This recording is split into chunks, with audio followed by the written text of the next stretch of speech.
तो कैसे हैं साथियों, आप सभी का बहुत बहुत स्वागत है आपके अपने चैनल ए फॉर आज़ादी में। आज हम बहुत समय बाद आपके लिए कुछ नया इतिहास लेकर आए हैं। आपके लिए महाराज बलि के पुत्र सम्राट बाणासुर का इतिहास। आशा है कि आप पूरा ध्यान देंगे, पूरा वीडियो देखेंगे। सबसे पहले आप हमारा चैनल सब्सक्राइब कर लीजिए ऐसी और वीडियो के लिए। तो चलिए वीडियो शुरू करें।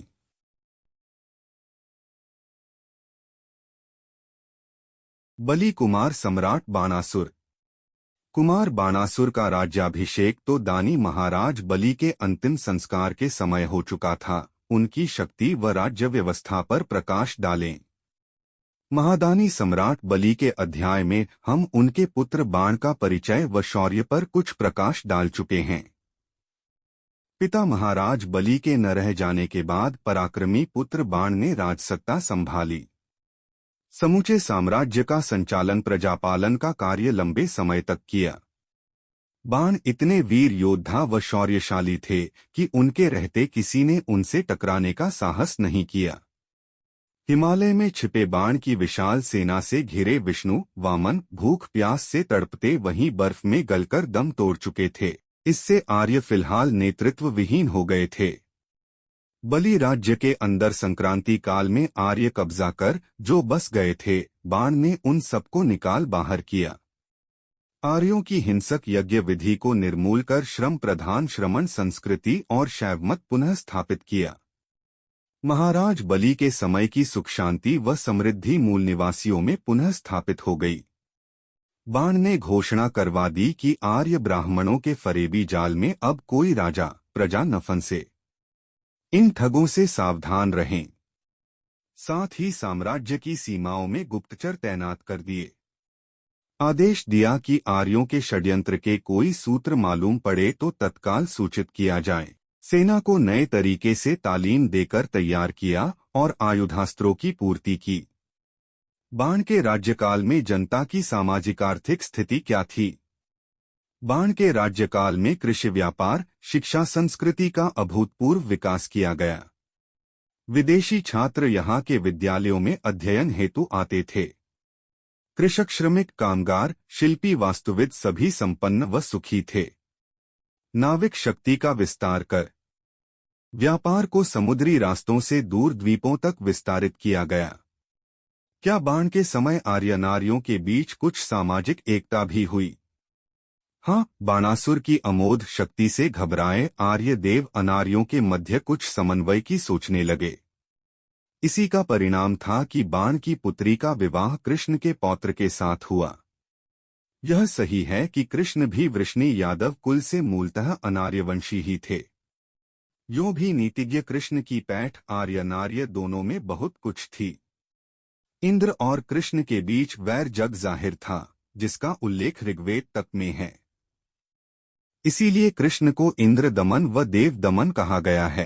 बाण और कृष्ण के परिवारों में रोटी बेटी के संबंध बन जाने से देवराज इंद्र और भी भयभीत हो गया। पर प्रश्न उठता है कि बाण और कृष्ण के युग अलग अलग हैं। बाण देवासुर संग्राम सतयुग काल के हैं और कृष्ण त्रेता के बाद द्वापर का कहा गया है। तब बाण की पुत्री और कृष्ण के पौत्र का विवाह संबंध कैसे संभव है?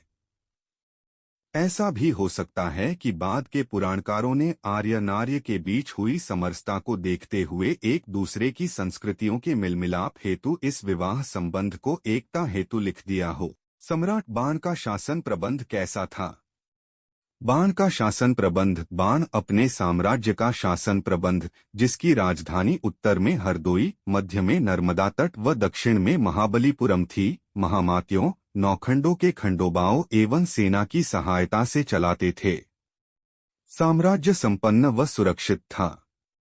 एक बात और है कि शिव बाणासुर को बहुत चाहते थे। इसीलिए बाण की अपूर्व साधना व भक्ति से प्रसन्न हो उसे अमोघ अस्त्र शस्त्र आशीष रूप में दिए थे। बाण को किसी के साथ रण में पराजय या उनके न रह जाने का कोई सूत्र नहीं मिलता। सम्राट बाण सुदूर दक्षिणी भारत की राज्य व्यवस्था कैसे करते थे? कुमारपुर और दक्षिण महाराज बलि के दो पुत्र थे, प्रथम बाण और दूसरे पुर। बाण ने अपने राज्यकाल के समय ही अपने छोटे भाई पुर को साम्राज्य के दक्षिणी भाग का अभी तक जीवित कार्य संभालने के लिए नियुक्त किया था। वहां अनार्य संस्कृति व मातृसत्ता है। उत्तर की अपेक्षा दक्षिणी भाग सुरक्षित भी रहा है। पुर ने दक्षिण, आज के तमिलनाडु, केरल, आंध्र, कर्नाटक में महामातियों और खंडोबाओं के माध्यम से महाराष्ट्र तक ही शासन व्यवस्था कुशलता से संचालित की। उत्तर दक्षिण संपर्क में भी अब सुगमता थी। दक्षिण के सागर तट तक दानी महाराज बलि की यशोगाथाएं व्याप्त थीं। नारियां लोकगीतों में बलि राज्य को पुनः वापसी के गीत अलाबला जाए, बलि का राज आए गाती व बलि के छोटे पुत्र कुमारपुर के कुशल मंगल की कामना करती। कुमारपुर ने पिता महाराज बलि की स्मृति में अपने व बलि के संयुक्त नाम से महाबलीपुरम नगर की स्थापना की व कई मंदिर भी बनवाए, जो आज भी विद्यमान हैं तथा दानी असुर सम्राट बलि की कीर्ति के प्रमाण हैं।